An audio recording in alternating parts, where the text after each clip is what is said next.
Kasaragod government കോളേജിലും വിഭജന ഭീതി ദിനം ആചരിച്ച് ABVP.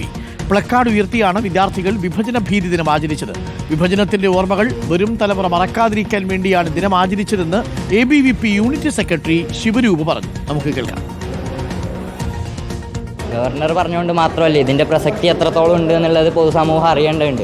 ഇനി വളർന്നു വരുന്ന വിദ്യാർത്ഥികളെല്ലാവരും ഈ ഒരു വിഷയത്തെപ്പറ്റി കൂടുതൽ അറിയേണ്ടതുണ്ട്. നമുക്കറിയാം, ലോകത്തിലെ തന്നെ 10 ദുരന്തങ്ങൾ എടുത്തു നോക്കിയാൽ അതിൽ ഏറ്റവും പ്രസക്തിയാർന്നൊരു സംഭവമാണിത്. ഇനി വരുന്ന തലമുറ അതൊരിക്കലും വിസ്മരിക്കാൻ പാടില്ല. കാരണം ഭാരതം എന്നുള്ളത് ഖണ്ഡിക്കപ്പെട്ടിട്ട് ഇന്നേക്ക് ഇത്രയും വർഷങ്ങളാകുമ്പോൾ ഇതൊക്കെ മൂടി വെക്കാൻ വേണ്ടി ശ്രമിക്കുന്ന ഒരു കൂട്ടം ആൾക്കാരുണ്ട്. അവർക്കെതിരെയുള്ള ശക്തമായ പ്രതിഷേധവും കൂടിയാണിത്.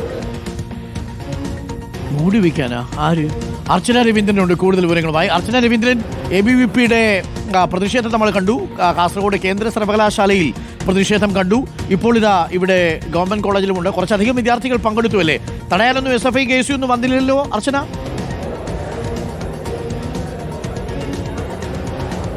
അരുൺ, തടയാൻ ആരും തന്നെ വന്നിട്ടില്ല. SFIയോ അല്ലെങ്കിൽ ഈ കോളേജ് ഭരിക്കുന്ന UDF മുന്നണിയോ അത്തരത്തിൽ ഒരു മുന്നണിയും ഇവിടെ വന്നിട്ടില്ല. ഒരു തടയലോ അത്തരത്തിലുള്ള യാതൊരു പ്രശ്നങ്ങളോ ഇവിടെ ഉണ്ടായിട്ടില്ല എന്ന കാര്യം നമുക്ക് വ്യക്തമായി തന്നെ പറയുന്നുണ്ട്. അല്പസമയം മുമ്പാണ് ABVP ഈ സംഘടനയുടെ നേതൃത്വത്തിൽ ഇത്തരത്തിലൊരു ദിനം ആചരിച്ചിരുന്നത്. നമുക്ക് ഈ പ്ലക്കാർഡ് കാണുന്ന സമയത്തടക്കം നമുക്കിതിൽ വ്യക്തമായി മനസ്സിലാവുന്നതാണ്. പാർട്ടീഷൻ ഹൊറർ റിമംബറൻസ് ഡേ ഉൾപ്പെടെയുള്ള കാര്യങ്ങൾ അടക്കമുള്ള പ്ലക്കാർഡുകൾ അടക്കം ഉയർത്തിപ്പിടിച്ചാണ് ഈ ABVP വിദ്യാർത്ഥികൾ ഇവിടെ ദിനം ആചരിച്ചിരിക്കുന്നത്. എന്തായാലും ഇതിൽ പ്രധാനപ്പെട്ട മറ്റൊരു കാര്യം എന്ന് പറയുന്നത്, മറ്റൊരു വിദ്യാർത്ഥി സംഘടനകളോ SFI ഉൾപ്പെടെയുള്ള സംഘടന ഇത്തരത്തിൽ ഈ ഒരു ദിനം ആചരിക്കുന്നതിനെ തടയും ഉൾപ്പെടെയുള്ള കാര്യങ്ങൾ വ്യക്തമാക്കിയെങ്കിലും അത്തരത്തിൽ യാതൊരു വിദ്യാർത്ഥി സംഘടനകളും ഇവിടെ വന്നിട്ടില്ല എന്ന കാര്യം വ്യക്തമായി തന്നെ പറയണം. എന്തായാലും ഈ ഒരു ദിവസം നമുക്കറിയാം, വലിയ രീതിയിൽ ആളുകൾ എല്ലാവരും നോക്കിക്കാണുന്ന ഒരു ദിവസം കൂടിയാണ്. അത്തരത്തിൽ ദിനം ആചരിക്കുന്നുണ്ടോ കോളേജിലെ ABVP സംഘടനയുടെ ഭാഗത്തു നിന്ന് ഉൾപ്പെടെയുള്ള കാര്യങ്ങൾ അറിയേണ്ടതുണ്ട്. എന്തായാലും ഇനി നമുക്കറിയാം, കഴിഞ്ഞ ദിവസം രാവിലത്തോടു കൂടി കാസർഗോഡ് മറ്റൊരു കോളേജിലും ഇത്തരത്തിലൊരു ദിനം ആചരിച്ചിട്ടുണ്ടായിരുന്നു. അതിന്റെ ഭാഗമായിട്ടാണ് ഇപ്പോൾ ഇത്തരത്തിൽ ഗവൺമെന്റ് കോളേജിലും ദിനം ആചരിച്ചിട്ടുണ്ട്.